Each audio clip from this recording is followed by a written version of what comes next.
It is the Draftmas season, and we are your one-stop shop, your Draftmas season central, the Sportsocracy. Time for another 3-round mock draft. Oh, Draftmas tree, oh, Draftmas tree. And this time, it's the New York Giants. He didn't do that right. The New York Football Giants. I thought you're good enough now. I thought you were going to do your Don Pardo.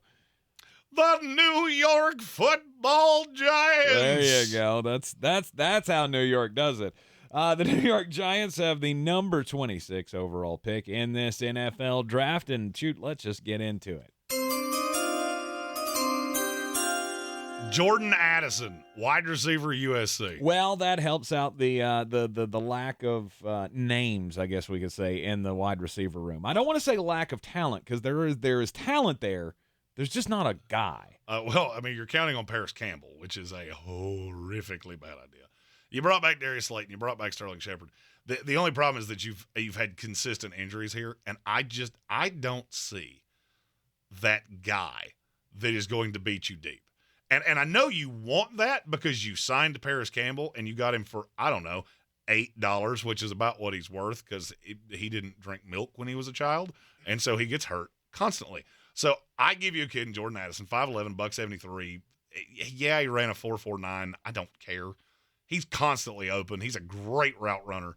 I mean, the drawback is that, yes, he probably plays best in the slot. I think he can play on the outside solely because I always laugh when people say this of, well, he could only play in the slot. Okay. Yeah, he's not a great blocker. And if he's out there, it's probably going to tip off that this is a pass. But here's the problem. What do big physical corners tend to be? A little on the slower side. Mm-hmm. And if you press Jordan Addison and he gets away from you, he's going to be bye-bye, and there is not a safety on this planet that will catch up to him. So I think he can play on the outside. I love this kid's tape. He was phenomenal at Pittsburgh, won the Biletnikoff there, and then he was phenomenal at USC. And one of the things that Addison has that a lot of others don't is he played in that Lincoln Riley system, but he doesn't have the problem with the route tree because he learned a route tree at Pittsburgh. I've seen him do it. So the fact that he played in this gimmicky-ass spread offense doesn't mean he's not going to come into the NFL and be able to contribute right away. I love this kid. I think he's a perfect fit. Him and Darren Waller on the same field. Like, sweet baby God. I mean, the Giants already have 47 wide receivers on the roster. Yeah, and most of them suck. But you get a guy in Jordan Addison. When you get, when you have the opportunity, you got to take a guy. So at number 26, Jordan Addison, wide receiver from USC. In the second round, number 58 overall. Well, you have a big-ass problem on your offensive line, and it's that you don't have – I don't feel like you have the anchor. I mean, you got Andrew Thomas, who that's the best player on your line. I feel like you need that the signal caller, the leader of the defense, and Luke Whippler, center out of Ohio State. This team's really bad at center right now, losing John Feliciano. And to me, Whippler is just is he as good as John Michael Schmitz? No, he's not.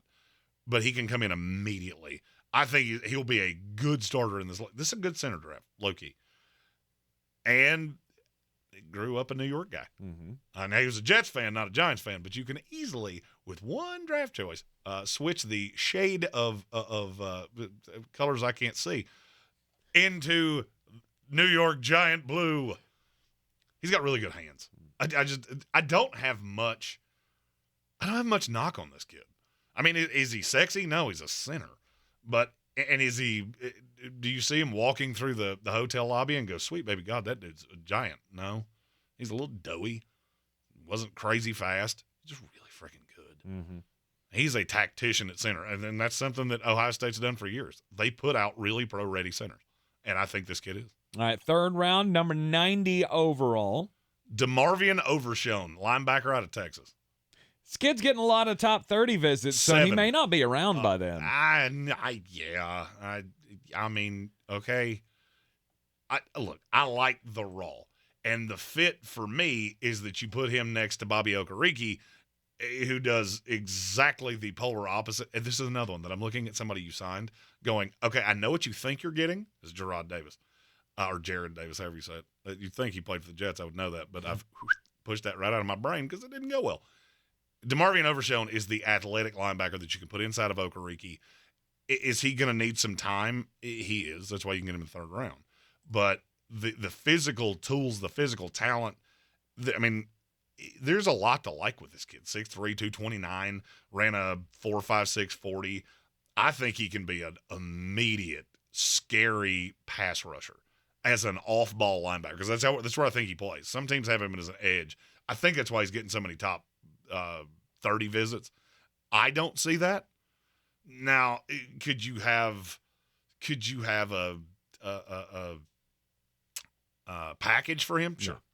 I don't know why I couldn't think of the word package. Jokes. There's jokes there. There are. You could have a package for that, but I don't think that's what he does in the league.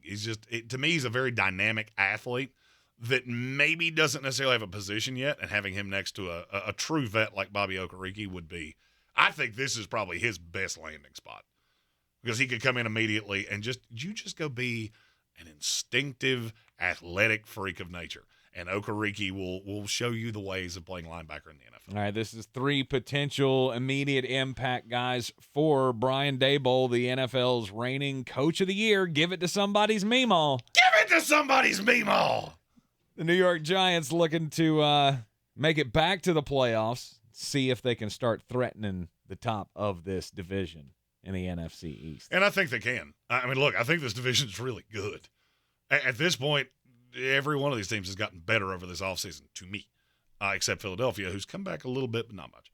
And so it will be a hyper-competitive division in 2023. If you like these picks, if you hate these picks, if you just want to call me a big mulleted dipshit that can't see blue and green, feel free to comment that in the comments. I answer all of those. We got more on the first set than I was anticipating, so give me a day. I get to as many as I can, but I can only answer so many a night.